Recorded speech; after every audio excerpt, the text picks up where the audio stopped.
En la lujosa quietud de Jardines del Pedregal, Sergio Villalobos vivía en un mausoleo que él llamaba hogar. A los 60 años, el billonario recluido, fundador de un imperio farmacéutico, era un fantasma atormentado no por la pobreza que había superado, sino por la riqueza que se había revelado impotente.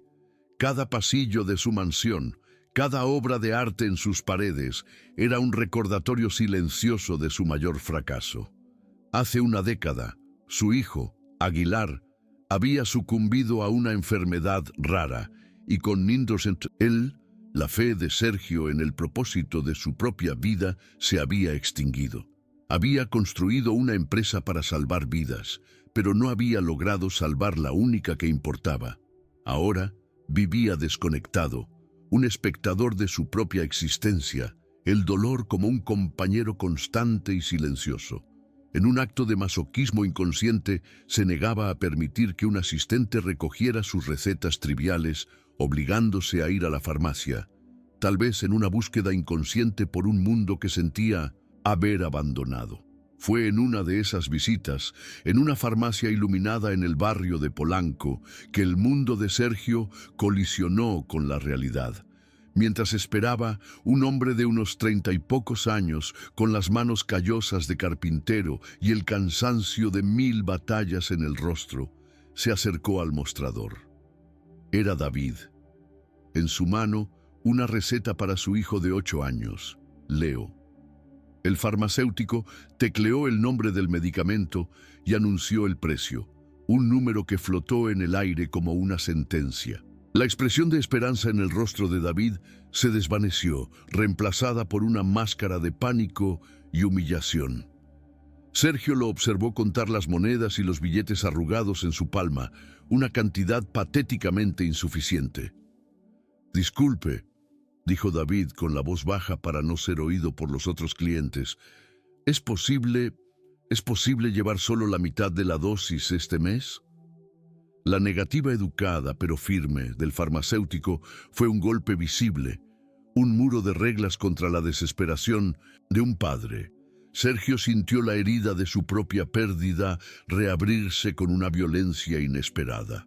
Vio en David un espejo de su propio desespero de hace una década, la misma impotencia ante la enfermedad de un hijo. Antes de que su cinismo pudiera intervenir, se levantó y caminó hacia el mostrador. «Yo pago», dijo con la voz ronca. «No solo por este mes, quiero pagar por un año entero de tratamiento». David se giró, el asombro y la gratitud inundando sus ojos.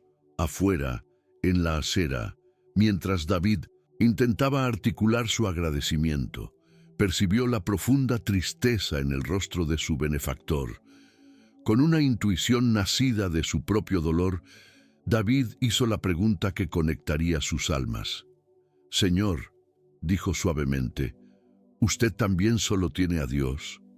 La pregunta tan simple y tan profunda rompió la presa de 10 años de luto contenido y Sergio Villalobos, el billonario intocable, se derrumbó en sollozos allí mismo, en la acera, confesando a un extraño el dolor que lo definía.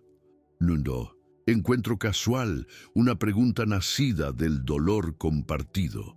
Este es el inicio de un viaje que puede sanar no solo a un niño, sino también el alma de un hombre que lo había perdido todo. Si crees que la compasión es la medicina más poderosa, sigue nuestro canal. Únete a nosotros para descubrir cómo este acto de bondad se transformará en una cruzada por la justicia». Al día siguiente, un hombre con una caja de herramientas gastada se presentó en las imponentes puertas de la mansión de Sergio Villalobos. Era David. Tras una larga discusión con la seguridad escéptica, fue llevado a la presencia de Sergio, quien lo encontró en el vasto jardín. David no vino con la mano extendida para pedir más. Vino con la dignidad de un hombre que se niega a ser definido por sus dificultades. «Señor Villalobos», dijo, con la voz firme de respeto, no de subserviencia, «nunca podré expresar totalmente mi gratitud. pero no puedo aceptar caridad. Soy carpintero. ¿Hay algo en su casa que necesite reparación? Una estantería, una puerta. Déjeme trabajar para usted, para pagar cada centavo de lo que me dio. Es la única manera en que puedo aceptar su ayuda.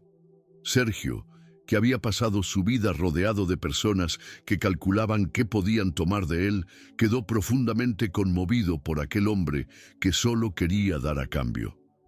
En ese instante no contrató a un carpintero, acogió a un maestro de la integridad. Así comenzó la más improbable de las amistades. Sergio encargó a David restaurar la antigua biblioteca de su hijo, una habitación que había mantenido cerrada por una década. Mientras el olor a madera y barniz llenaba el aire, el silencio entre los dos hombres comenzó a llenarse de conversaciones. Al principio eran charlas tímidas sobre herramientas y tipos de madera, pero poco a poco, David, con su simplicidad y curiosidad genuina, comenzó a hacer preguntas que nadie más se atrevía. Preguntó sobre el niño en los retratos, y Sergio, por primera vez en años, habló de Aguilar no con el dolor agudo del duelo, sino con la dulce melancolía de la memoria. A cambio, David habló de Leo, de la fuerza de su pequeño hijo, del dolor de criarlo solo. En aquel santuario de libros y polvo, el billonario y el carpintero encontraron un terreno común, un lenguaje universal de paternidad, pérdida y amor incondicional. Fue en una de esas conversaciones que se plantó la semilla de la próxima batalla de Sergio. Al hablar sobre la rutina de medicamentos de Leo, la mención casual del precio exorbitante encendió una alarma en la mente de Sergio. Ese medicamento había sido desarrollado en su laboratorio, bajo su filosofía de precios justos para tratamientos de enfermedades raras. El valor que David mencionó era obsceno, una distorsión de todo en lo que él creía. Intrigado y con una sospecha creciente, Sergio usó sus contactos y su participación minoritaria en PharmaCorp, la empresa que compró su laboratorio, para iniciar una investigación silenciosa. Lo que descubrió lo llenó de una furia fría.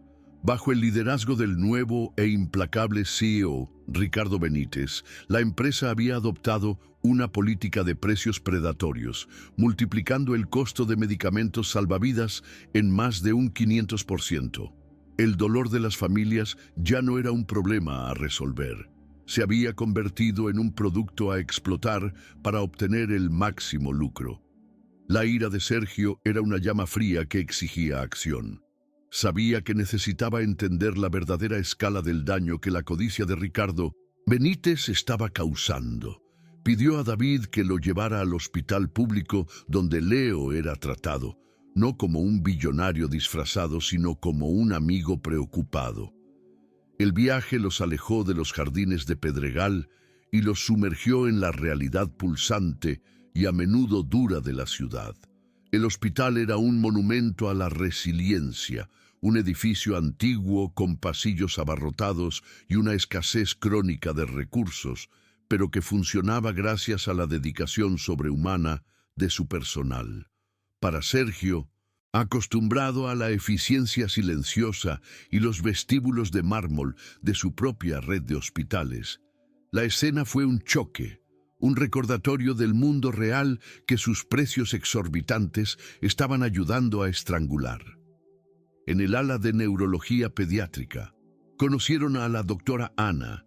Era una mujer de mediana edad, con un cansancio en los ojos, contrarrestado por una energía feroz y protectora. Saludó a David y al pequeño Leo con un cariño que trascendía la relación médico-paciente. Cuando David presentó a Sergio como un amigo que estaba ayudando con los costos del tratamiento, la doctora Ana agradeció, pero había una sombra de frustración en su rostro. «Usted es un hombre bueno», le dijo a Sergio, «pero es un bote salvavidas en un océano de ahogados». Los llevó a su pequeña oficina y abrió un cajón de archivos. «Estos», dijo, sacando una pila de expedientes, Son mis otros Leos, niños cuya condición estaba perfectamente controlada. Pero desde el aumento de precios de Pharmacorp el último año, más de la mitad de ellos ha tenido que reducir la dosis. Mire estos gráficos.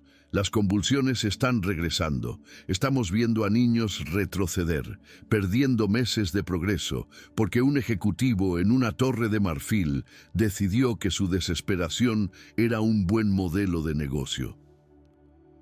Mientras la doctora Ana hablaba, Sergio miraba los nombres en los expedientes, pero solo veía un nombre, repetido varias veces: Aguilar. El rostro de su propio hijo. El dolor que lo había paralizado durante una década, un dolor personal e introspectivo, de repente encontró un nuevo canal.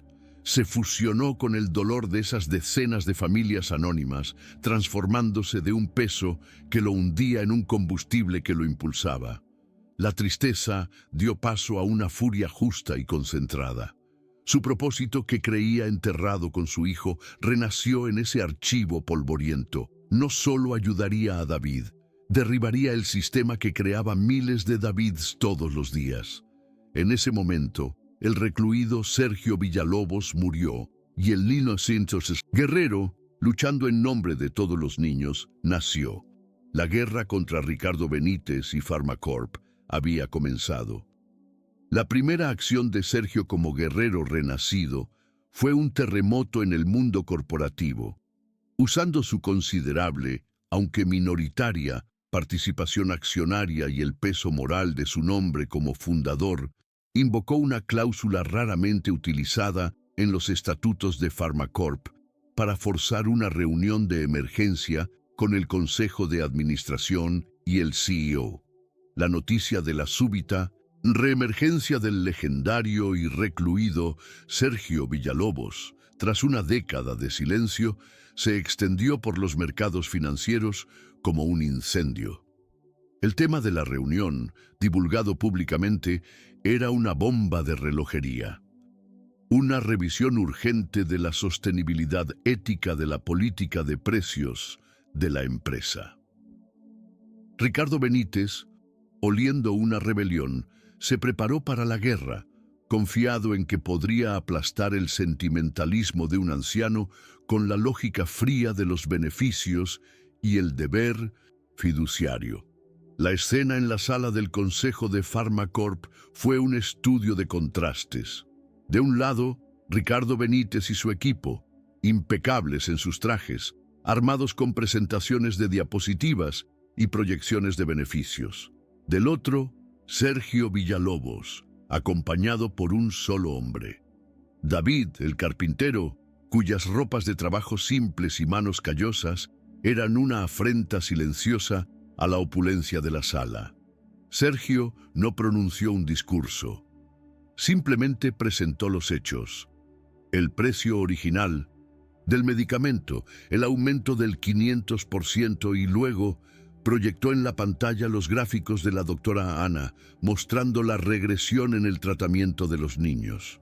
Entonces se giró hacia David.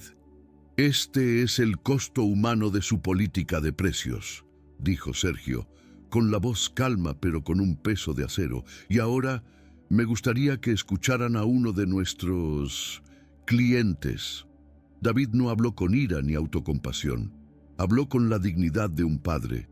Describió el miedo nocturno, el conteo de monedas, la elección imposible entre la comida en la mesa y el medicamento que mantenía a su hijo vivo. Su historia, simple y devastadora, flotó en el aire por un momento. Entonces, Ricardo Benítez, con una sonrisa condescendiente, rompió el silencio. «Conmovedor», dijo, «pero anecdótico.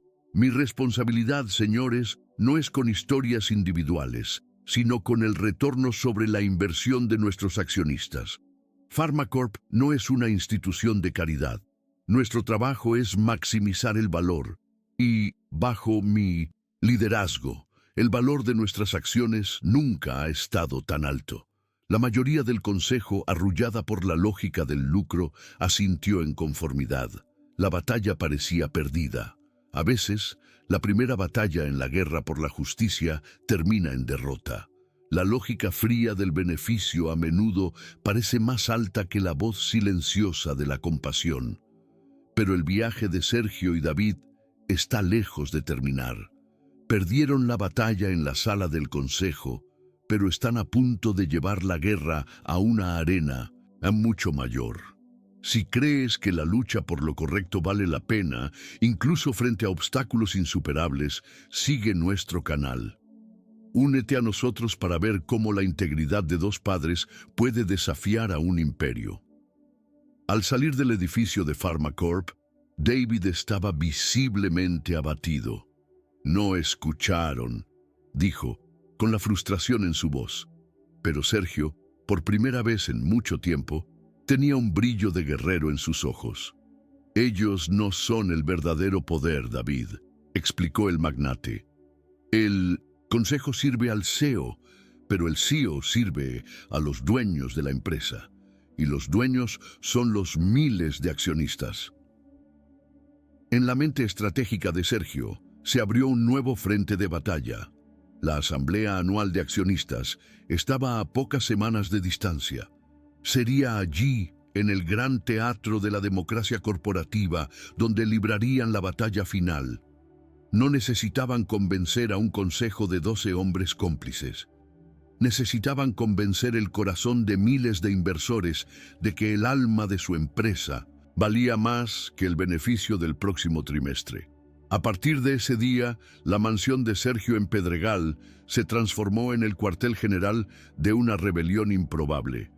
Usó su fortuna para contratar a un pequeño, pero formidable, equipo de activistas de accionistas, expertos en librar guerras por poderes. Mientras ellos se ocupaban de la estrategia legal, David y la doctora Ana se convirtieron en el corazón de la campaña. Con la ayuda de la fundación recién creada de Sergio, viajaron por el país, reuniéndose con otras familias afectadas por los precios predatorios de PharmaCorp. Recolectaron decenas de testimonios en video, historias conmovedoras de padres y madres luchando por salvar a sus hijos. Al mismo tiempo, el equipo de Sergio identificaba y contactaba a grandes accionistas institucionales, fondos de pensiones, fundaciones universitarias, cuyos estatutos éticos los hacían vulnerables a la presión pública sobre las prácticas deshumanas de la empresa en la que invertían. Mientras la insurgencia crecía en las sombras, Ricardo Benítez, en su torre de marfil, subestimó fatalmente a su adversario. Veía la campaña de Sergio no como una amenaza estratégica, sino como el último y patético espasmo de un hombre viejo y sentimental. El accionista vota con el bolsillo, no con el corazón, decía con desprecio a su equipo. Mientras nuestras márgenes de beneficio sigan superando las expectativas, reelegirían a un demonio como CEO. Y nuestras proyecciones son las mejores de la historia. Preparó para la asamblea una presentación brillante, llena de gráficos ascendentes y promesas de dividendos aún mayores. Estaba tan enfocado en sus números, tan cegado por su propia arrogancia, que no percibió que la batalla que se acercaba no sería sobre finanzas, sería sobre moralidad, y para esa guerra estaba completamente desprevenido. El día de la Asamblea Anual de Accionistas de PharmaCorp llegó, un evento de gran pompa realizado en el salón de baile de un hotel de lujo. El aire estaba cargado de optimismo. Ricardo Benítez, desde el escenario, presentaba un trimestre de beneficios récord, su voz resonando con la confianza de un emperador. Los accionistas, viendo el valor de sus inversiones dispararse, respondían con aplausos entusiastas. La reelección de Benítez, el último punto de la agenda, era vista como una mera formalidad, la coronación de un rey victorioso. Sentados discretamente en el fondo del auditorio, casi invisibles entre la multitud de trajes caros, estaban Sergio y David. Para cualquier observador eran solo dos pequeños inversores, pero en realidad Eran la chispa silenciosa que estaba a punto de incendiar el imperio.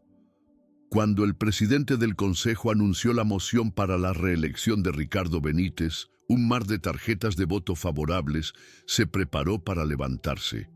Pero, en ese momento, una sola mano se alzó. Una voz, calma, pero cargada de una autoridad que la sala no había escuchado en una década, pidió la palabra. Era Sergio. Un murmullo recorrió el auditorio mientras el legendario fundador caminaba lentamente hacia el escenario. Ricardo, sorprendido, pero presumido, dio un paso al lado, esperando un respaldo que solidificaría su poder. Pero Sergio no habló de acciones ni dividendos. Con la voz quebrada, habló de su hijo, Aguilar, y de la inutilidad de su fortuna para salvarlo. Y luego contó la historia de un encuentro en una farmacia, de un padre desesperado y del momento en que el dolor de otro hombre lo despertó de su propio luto. «Aquel padre está aquí hoy», concluyó Sergio, girándose hacia el fondo de la sala, «y me gustaría que escucharan su historia». Llamó a David al escenario. El carpintero, temblando, pero con una dignidad inquebrantable, se paró frente al micrófono, ante un mar de rostros ricos y poderosos. «No entiendo de negocios», comenzó David, con la voz simple y honesta. «Solo entiendo de ser padre, y quiero preguntarles, ¿qué harían ustedes? ¿Qué harían si tuvieran que elegir entre comprar el pan para la cena o el medicamento que evita que su hijo sufra? Esa es una elección que yo y cientos de otros padres estamos obligados a hacer por el precio de este medicamento». Miró a los accionistas. «Ustedes miran un informe y ven un número de beneficio. Yo miro a mi hijo y veo sus días de vida. Solo quería preguntar, ¿qué valor le dan ustedes a eso?». La pregunta, tan simple y tan devastadora, cayó en el silencio del salón, rompiendo la complacencia y obligando a cada persona allí a confrontar la humanidad detrás de sus inversiones. El silencio que siguió a la pregunta de David fue más pesado que cualquier caída en la bolsa de valores. La narrativa simple y devastadora de un padre había transformado una asamblea de accionistas en un tribunal de conciencia. Ricardo Benítez, viendo el control de la sala escaparse por entre sus dedos, intentó un último y desesperado contraataque.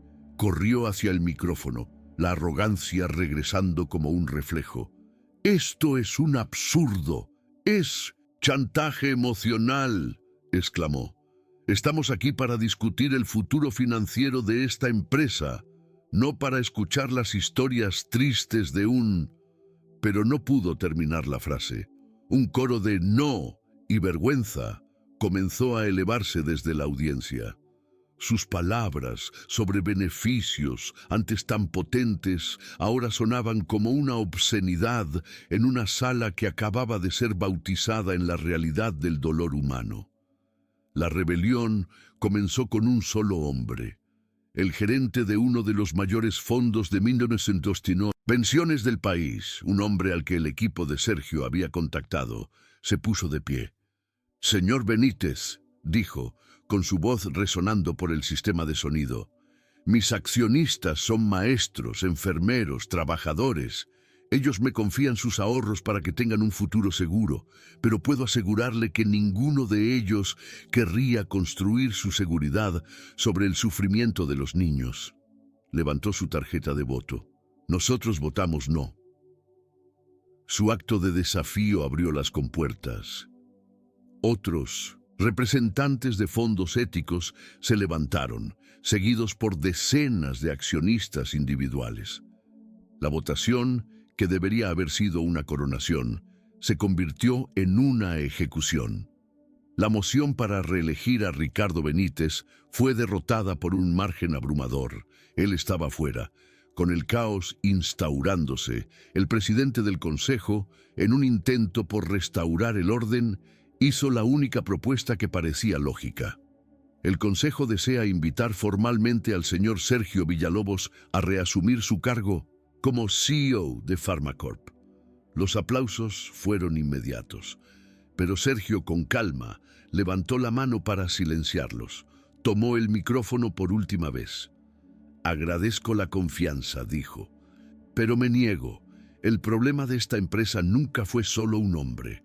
Fue un sistema que permitió que la codicia se volviera más importante que la vida. Luego presentó su condición para permanecer involucrado.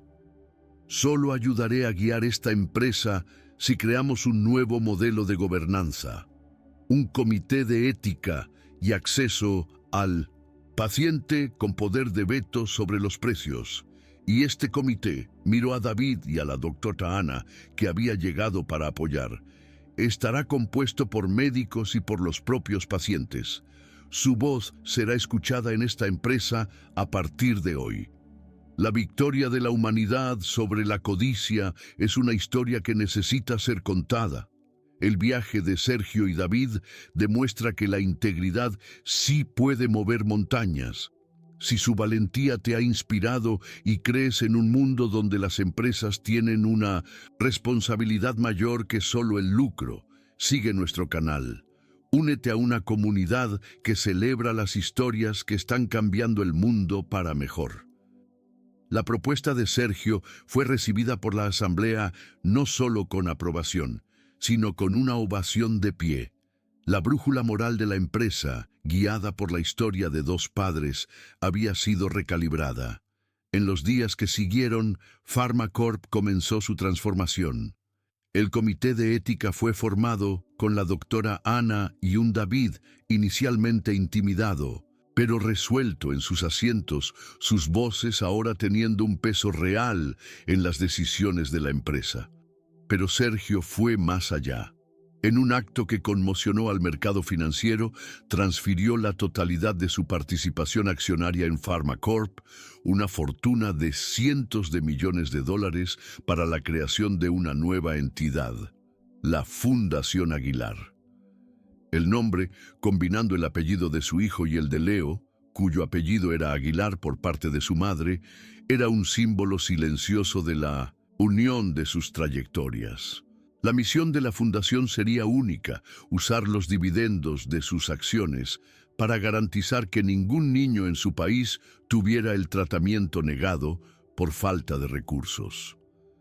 Meses después, la resolución final de su historia se desarrolla no en una sala de juntas, sino bajo el sol, en el patio de un hospital público.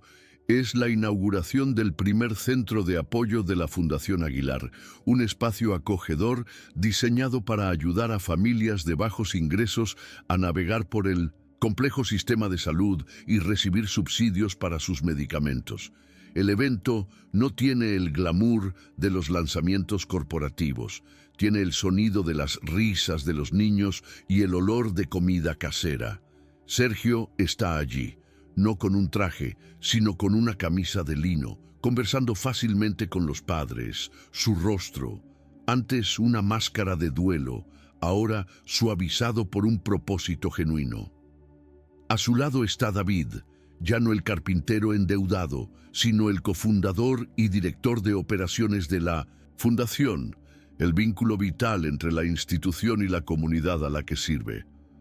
Mientras observan a los niños, incluyendo a un Leo saludable y sonriente, jugando en un parque infantil recién construido, David se vuelve hacia Sergio.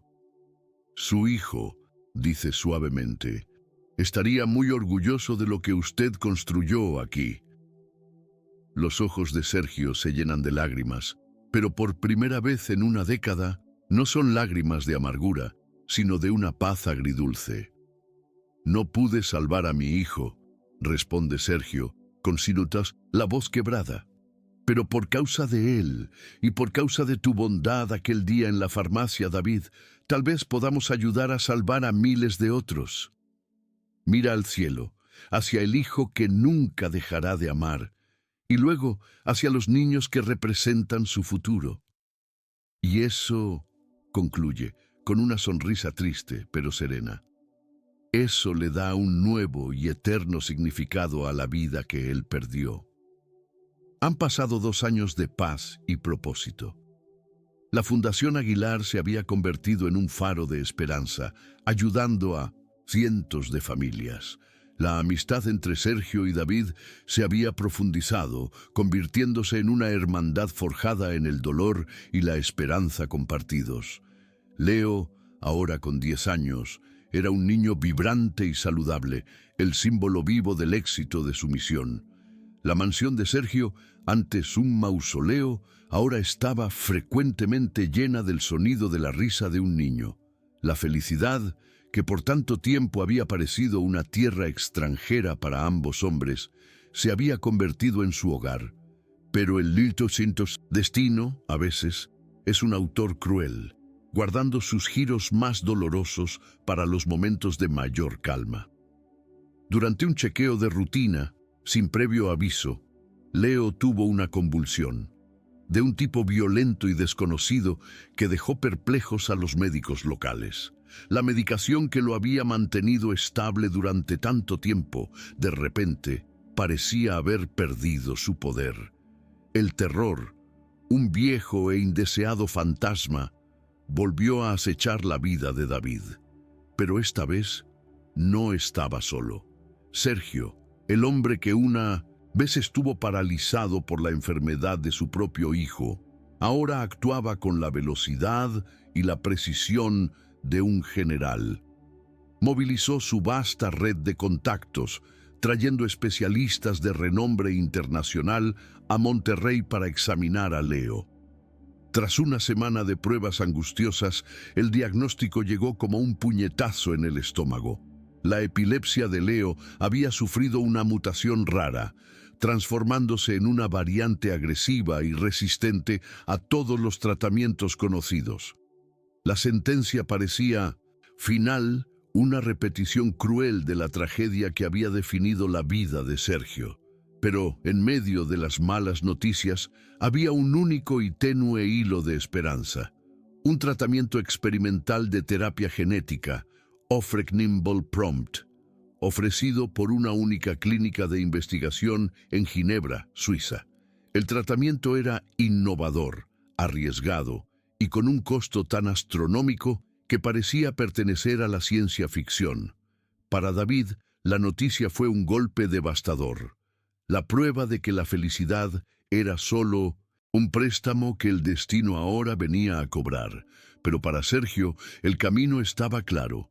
Convocó una reunión de emergencia del Consejo de la Fundación Aguilar, que ahora incluía a la doctora Ana. Ante ellos, no presentó un problema, sino una misión.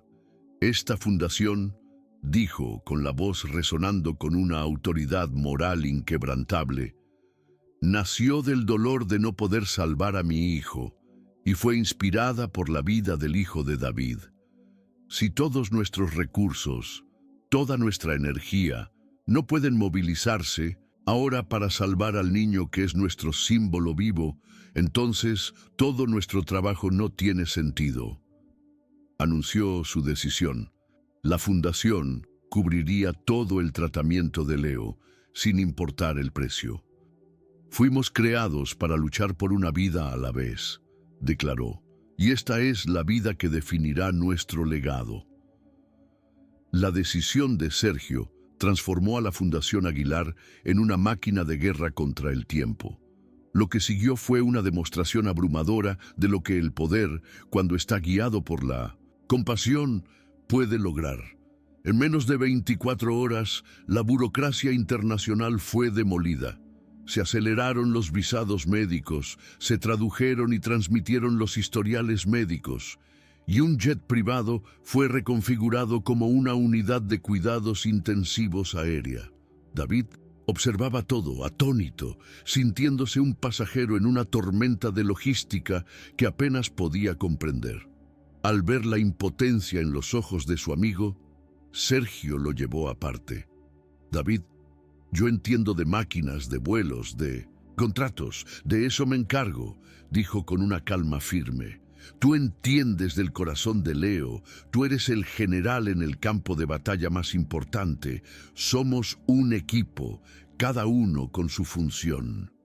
En ese momento, David entendió que su fuerza no estaba en el dinero de Sergio, sino en la alianza entre los dos padres.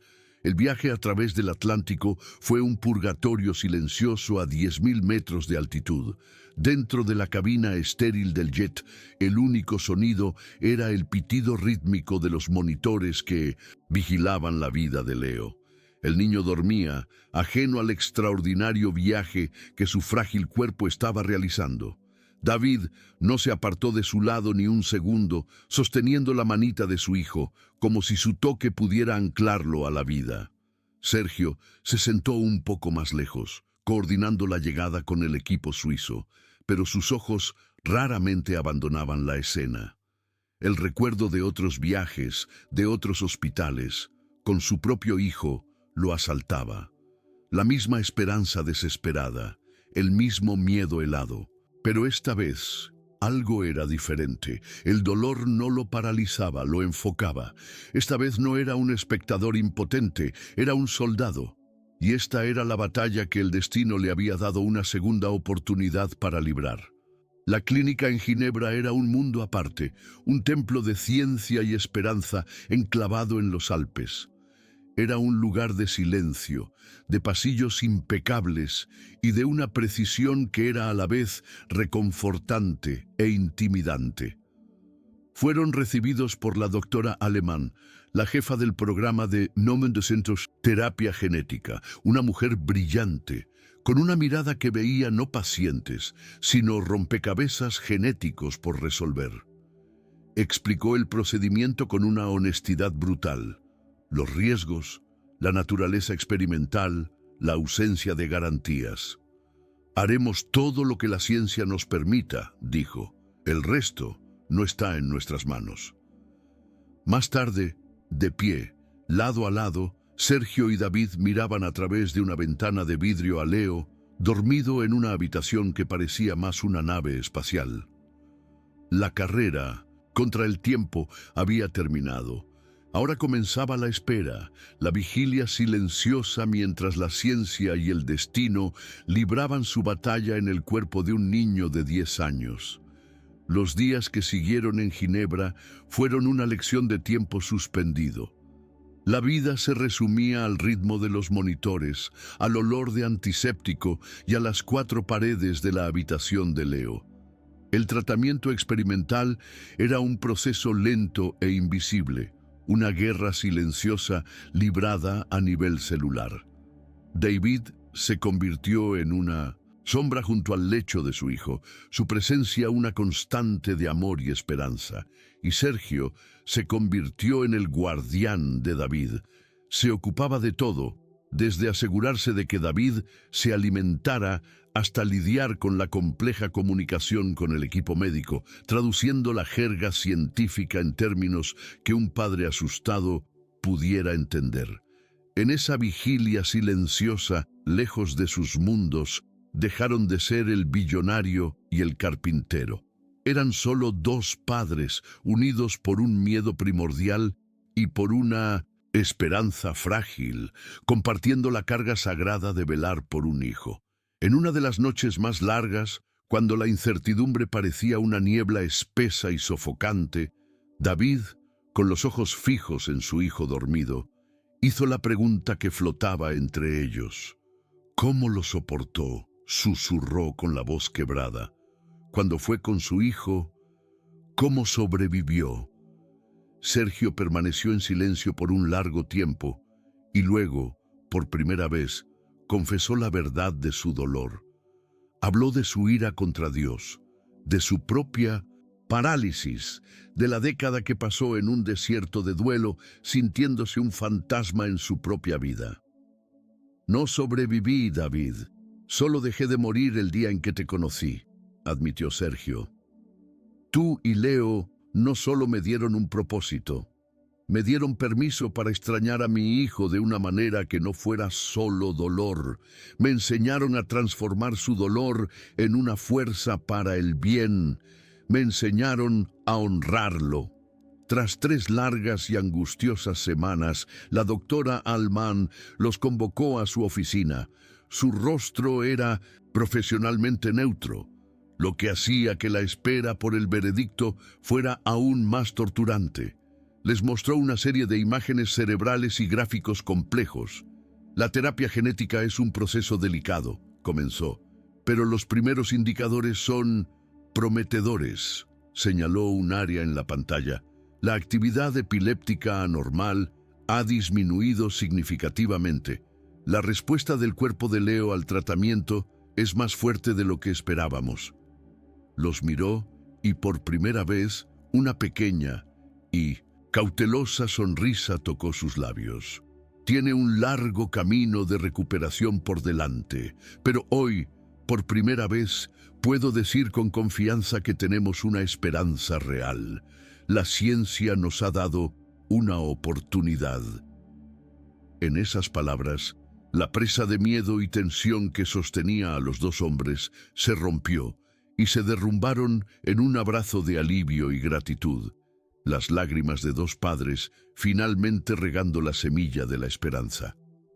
El viaje de Sergio y David es una ilustración poderosa de cómo un solo acto de compasión puede crear un eco que reverbera a través del tiempo y las circunstancias. La historia comienza con la pregunta de David, un gesto de empatía hacia un extraño. Ese gesto inspira a Sergio a pagar por el medicamento. Ese acto de generosidad inspira a David a ofrecer su trabajo forjando una amistad. Esa amistad lleva a Sergio a descubrir la corrupción, lo que lo inspira a luchar. Esa lucha crea una fundación y esa fundación, al final, provee los medios para salvar la propia vida que inició el ciclo. Es un recordatorio de que la bondad nunca es un acto aislado. Es una semilla que una vez plantada puede crecer y dar frutos de maneras que nunca podríamos prever. En el corazón de esta historia está la redefinición de un legado. Sergio Villalobos comenzó la narrativa como un hombre atormentado por lo que él veía como el fracaso de su legado, su incapacidad para salvar a su hijo, Aguilar. Creía que su imperio farmacéutico era su gran obra, pero esa obra se reveló vacía. A través de su viaje con David y Leo, aprendió que el verdadero legado no es lo que construimos en nuestro nombre, sino el bien que hacemos en nombre de aquellos que amamos. La Fundación Aguilar, nacida del dolor de la pérdida de su hijo, se convirtió en la personificación de su nuevo y verdadero legado.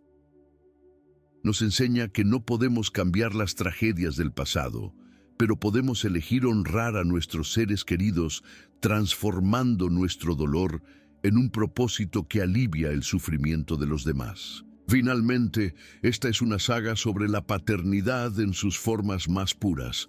Es la historia de dos padres, de mundos diametralmente opuestos, unidos por la fuerza más universal y primal que existe, el amor feroz e incondicional por un hijo. David nos muestra la fuerza silenciosa del padre, que sacrifica su dignidad y su orgullo diariamente. Sergio nos muestra el viaje del padre que, habiendo fallado una vez, recibe la rara y preciosa segunda oportunidad de luchar. Su amistad, despojada de cualquier formalidad de clase o estatus, es un testimonio de que, en la trinchera del amor parental, todos los hombres son iguales, compartiendo los mismos miedos, las mismas esperanzas y la misma disposición de mover cielo y tierra por un hijo. El regreso a Monterrey no fue una celebración ruidosa, sino un retorno silencioso a una nueva realidad.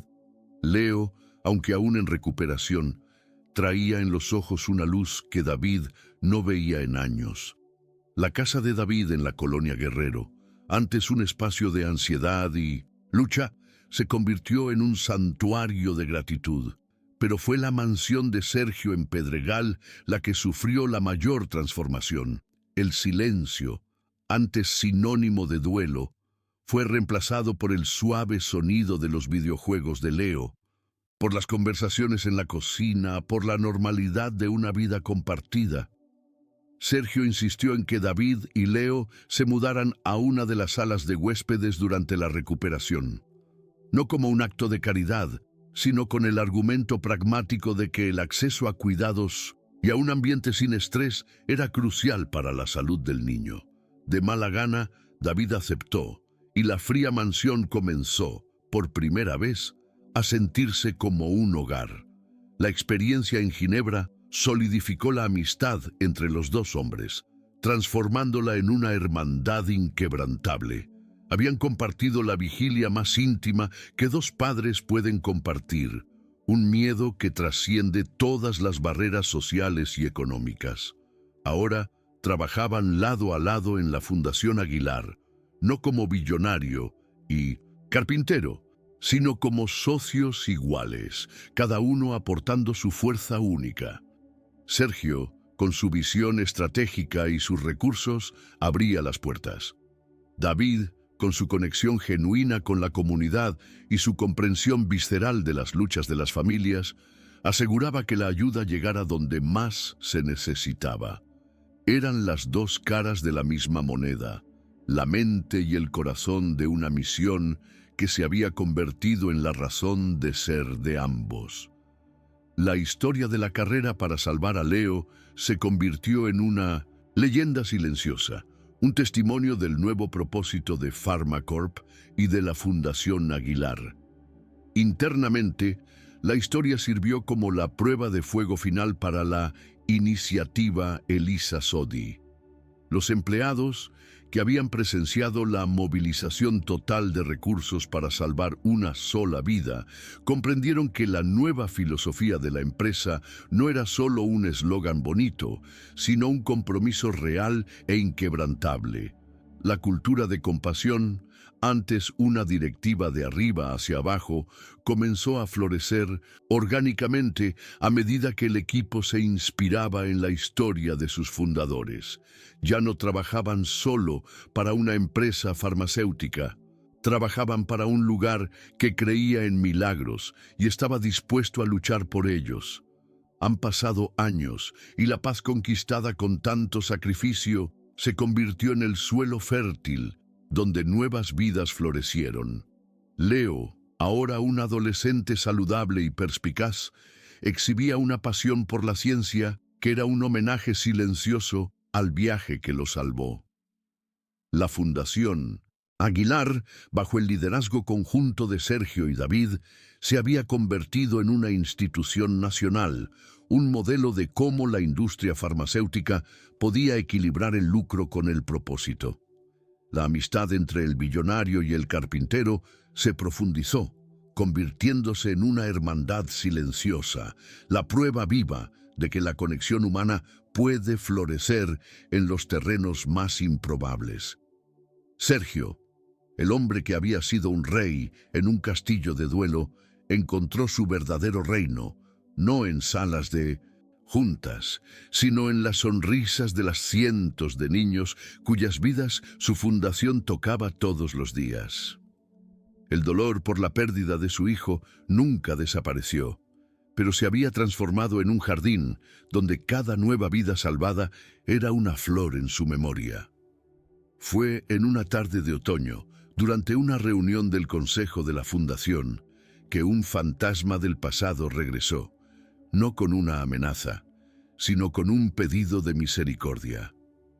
Llegó un correo electrónico del Departamento Jurídico de PharmaCorp, dirigido al Comité de Ética. Era una solicitud formal para un programa de uso compasivo de un nuevo medicamento experimental para enfermedades hepáticas terminales.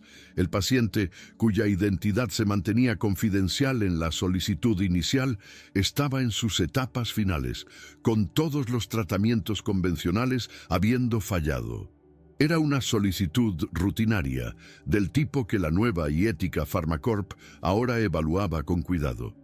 Pero cuando Sergio pidió el nombre del paciente para una evaluación completa, la respuesta que llegó en un correo electrónico posterior lo dejó helado hasta los huesos.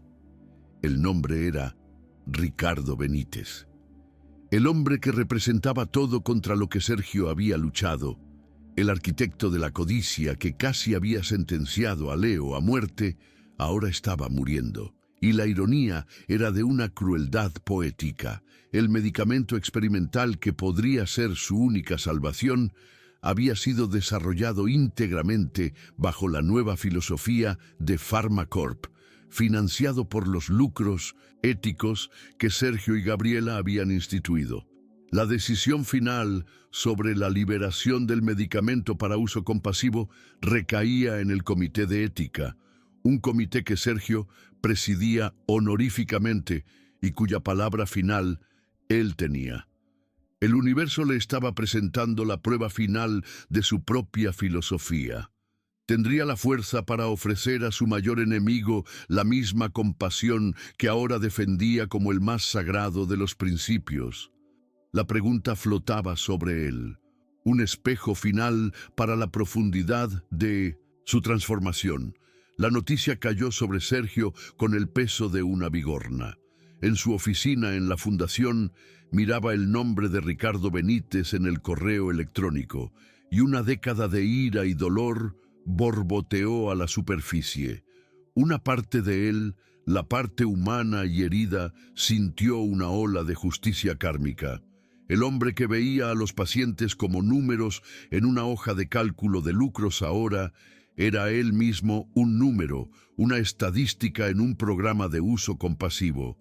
La tentación de negar, de simplemente dejar que el proceso siguiera su curso burocrático y lento, de permitir que el destino hiciera lo que él no se atrevería a hacer, era inmensa.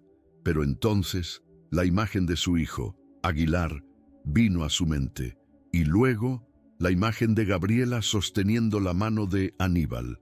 Se dio cuenta de que aprobar el tratamiento para Benítez sería un acto de compasión, pero negar sería un acto de venganza.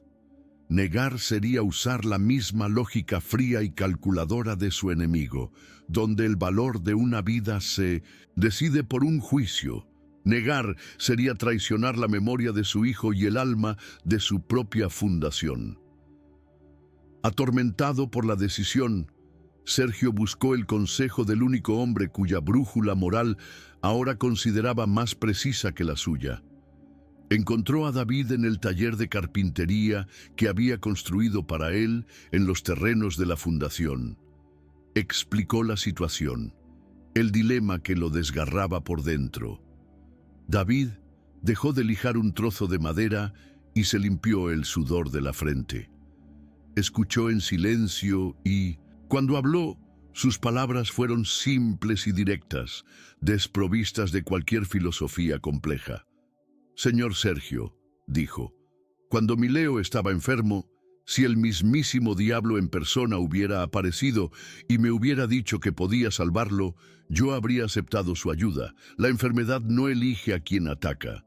Nuestra compasión tampoco debería elegir». Miró a su amigo. «Lo que usted construyó, la fundación, no se trata de juzgar quién merece vivir.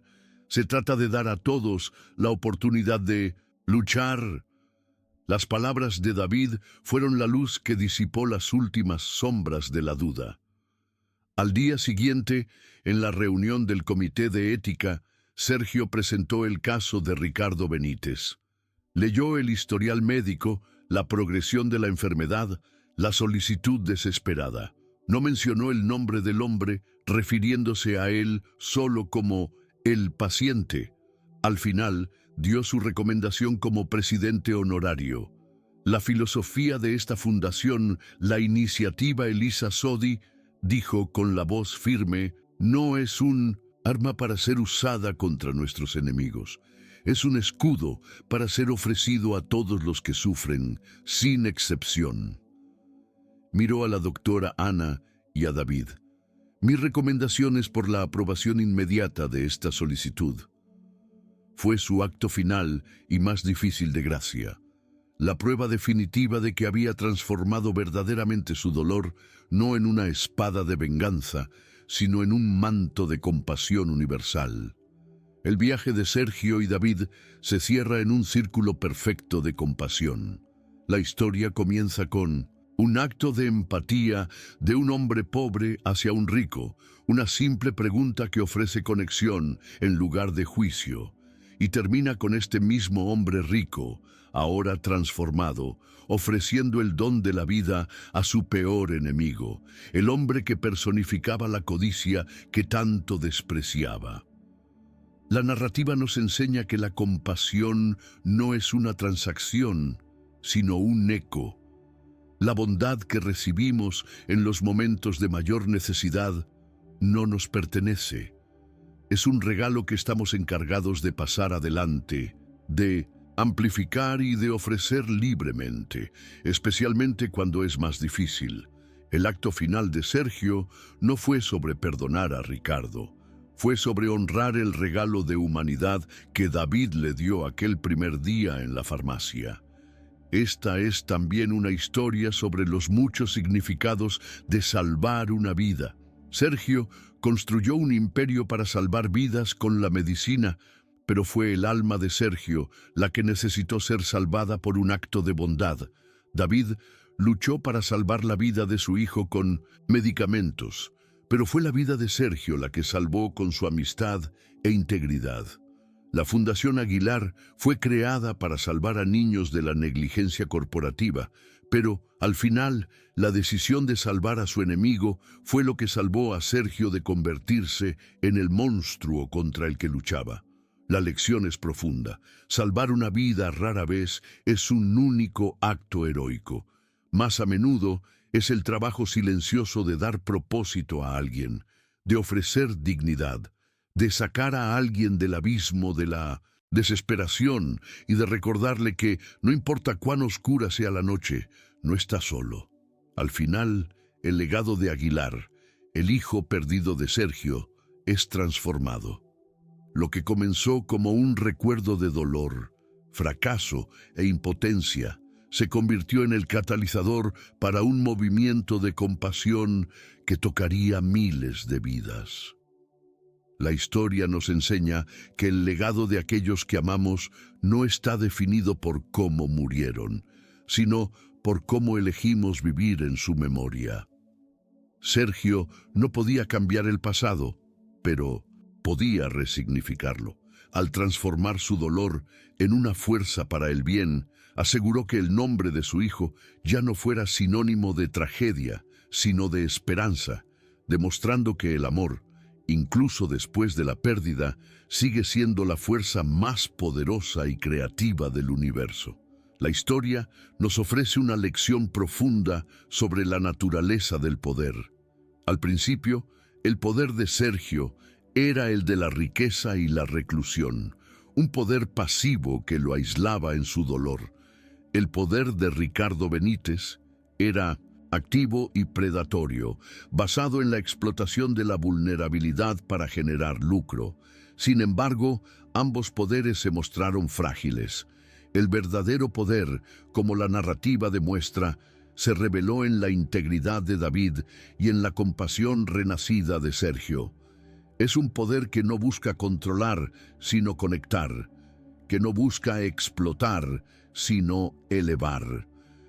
Su viaje nos enseña que la autoridad más duradera no es la que se impone, sino la que inspira, y que la fuerza más verdadera es la que se encuentra en el coraje de luchar por los demás. El concepto de legado es el hilo de oro que teje toda esta saga. Sergio creía que su legado era una empresa farmacéutica, un monumento de acero y vidrio a su éxito. Sin embargo, la muerte de su hijo reveló la vacuidad de ese legado. Fue solo cuando transformó la memoria de su hijo en una misión de servicio que comenzó a construir su verdadero legado. No es un legado de patentes y lucros, sino uno de vidas salvadas, de familias aliviadas, de una cultura de compasión que se extenderá mucho más allá de su propia vida. Es un recordatorio de que lo que dejamos atrás no se mide por lo que construimos para nosotros mismos, sino por lo que damos al mundo. Al final, esta es una historia sobre el eco de un solo acto. Todo comenzó con una pregunta: ¿usted también solo tiene a Dios? Un momento de empatía entre dos padres en un mar de desesperación. Esa única onda en el agua creció y se extendió.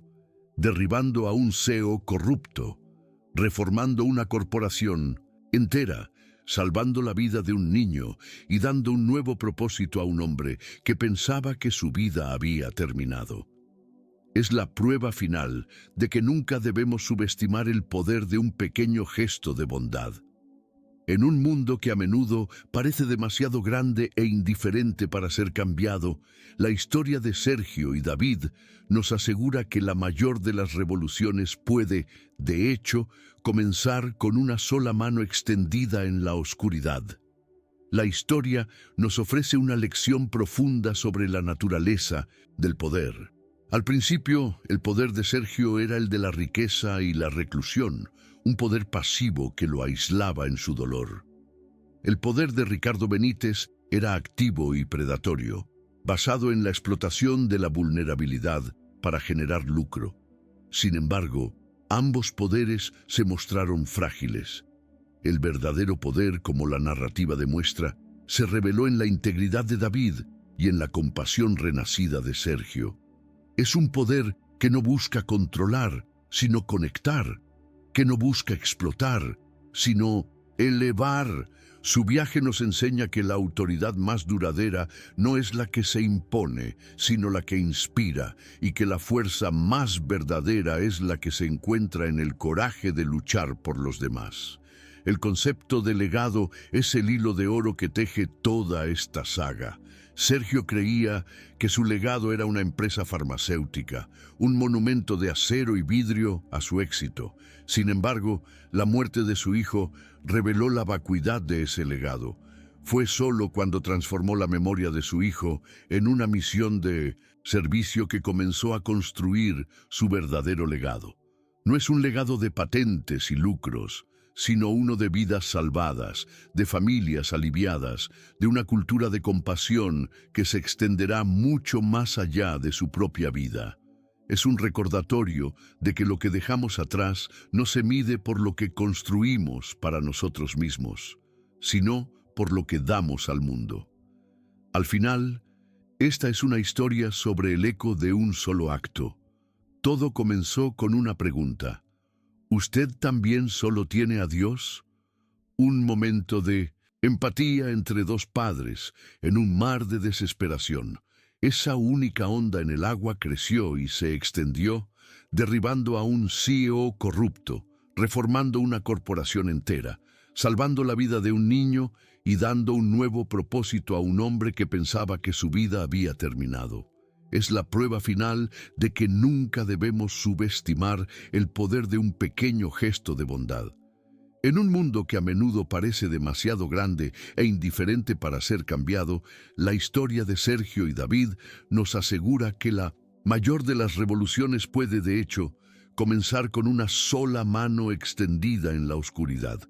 El viaje de Sergio redefine radicalmente la noción de éxito. Comienza como un hombre que alcanzó la cima del éxito material, un imperio, una fortuna incalculable, pero que vive en un abismo de fracaso personal y espiritual. Su historia es un argumento poderoso de que el verdadero éxito no es una métrica de acumulación, sino de contribución. El mayor logro de su vida no fue la creación de Pharmacorp, sino su redención. Nos enseña que el éxito que infla el ego, pero deja el alma vacía, es la más hueca de las victorias. La verdadera plenitud solo se encontró cuando cambió el objetivo de construir un imperio por el de servir a una comunidad. La narrativa también explora la anatomía de la curación. La curación de Sergio no fue un evento pasivo, fue una elección activa y continua. No superó la muerte de su hijo. En cambio, eligió comprometerse con su dolor de una nueva manera, transformándolo de un ancla que lo ataba al pasado en un motor que lo impulsaba hacia un futuro con propósito. La historia nos ofrece una visión madura y realista de la curación. No se trata de borrar las cicatrices, sino de aprender a usarlas como un mapa, como una fuente de empatía y fuerza que nos permite guiar a otros a través de sus propias oscuridades. Al final, Esta es una historia que celebra el poder de la conexión en un mundo que a menudo nos empuja hacia el aislamiento. El encuentro en la farmacia entre dos padres de mundos opuestos fue el catalizador para una cascada de eventos que cambió la vida de miles de personas. Es un testimonio del potencial extraordinario que reside en cada interacción humana. La historia de Sergio y David es un llamado para que miremos más allá de nuestras propias burbujas, para que extendamos la mano a través de las divisiones de clase y circunstancia, pues nunca sabemos cuándo un simple acto de empatía puede ser el comienzo de la salvación de otra persona y de la nuestra propia. El viaje de Sergio es un poderoso testimonio de que la redención no es un acto de olvido, sino de transformación. No borró el dolor de la pérdida de su hijo, lo honró. Tomó la herida más profunda de su alma y la transformó en un faro de esperanza para los demás. Su historia nos enseña que no estamos definidos por nuestras tragedias, sino por la forma en que respondemos a ellas. La elección de extender la mano a David, de luchar contra la codicia y finalmente de ofrecer compasión a su enemigo, fue lo que le permitió sanarse a sí mismo, demostrando que el camino hacia nuestra propia paz a menudo pasa por aliviar la carga de los demás. Esta es también una historia sobre la sorprendente simetría de la vida. Comienza con dos padres de mundos opuestos, unidos por un dolor común, y termina con los mismos dos padres, ahora como hermanos, unidos por un propósito común. Su amistad, improbable y profunda, se convierte en el verdadero legado, un testimonio de que las puentes más fuertes se construyen sobre el terreno de la vulnerabilidad y la empatía compartida. Nos muestran que, más allá del abismo de clase y fortuna, la experiencia humana de amar, de perder, de luchar por un hijo, es un suelo sagrado donde las conexiones más auténticas pueden florecer. Al final, la pregunta que David hizo en la acera de la farmacia, ¿usted también solo tiene a Dios?, encuentra su respuesta. En aquel momento, era un lamento de desesperación compartida. Pero, al final del viaje, la frase adquiere un nuevo significado. Ya no se trata de lo que perdieron, sino de la fe que encontraron el uno en el otro y en el propósito que construyeron juntos. Es la prueba final de que, en el fondo del pozo, cuando extendemos la mano en la oscuridad, a menudo no es para encontrar una divinidad distante, sino para encontrar la humanidad en el prójimo, que es quizás la forma más tangible de encontrar la propia fe. Esta es también una profunda lección sobre la naturaleza de la verdadera riqueza. Sergio Villalobos era un hombre que podía comprar cualquier cosa en el mundo, excepto la paz que desesperadamente buscaba. Su fortuna lo aisló en una torre de dolor, demostrando que la mayor de las pobrezas es la soledad del corazón.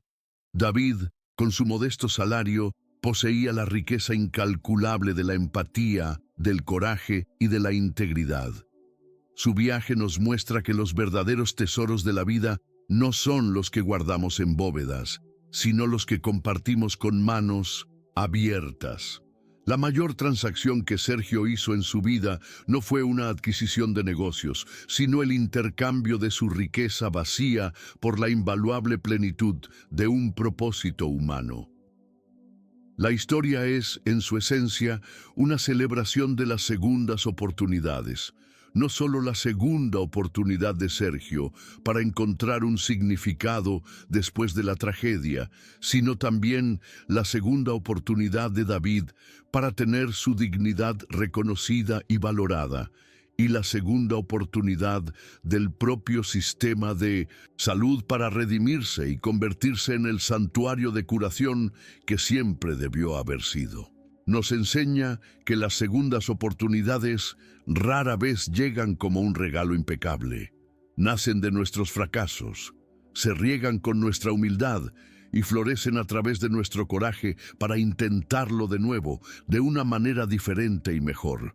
Es un testimonio de la resiliencia del espíritu humano, de nuestra capacidad para reconstruir a partir de las ruinas y encontrar la redención en los lugares más inesperados. Y así, la saga que comenzó con una prueba cínica para encontrar lo peor de la humanidad, termina con el descubrimiento de lo mejor de ella. El hombre que entró disfrazado en su propio hospital para realizar una autopsia al alma de su legado, terminó en cambio encontrando su corazón latiendo más fuerte que nunca, en las manos de una enfermera que le enseñó que la verdadera medicina es, y siempre será, un acto de amor. Y ese descubrimiento, esa verdad simple y profunda, es la curación final, no solo para un hombre o un hospital, sino para la herida de indiferencia que a veces nos aflige a todos. Si este viaje de redención, sacrificio y compasión tocó tu alma, sigue nuestro canal. Únete a nuestra comunidad para más historias que exploran las verdades más profundas del corazón humano.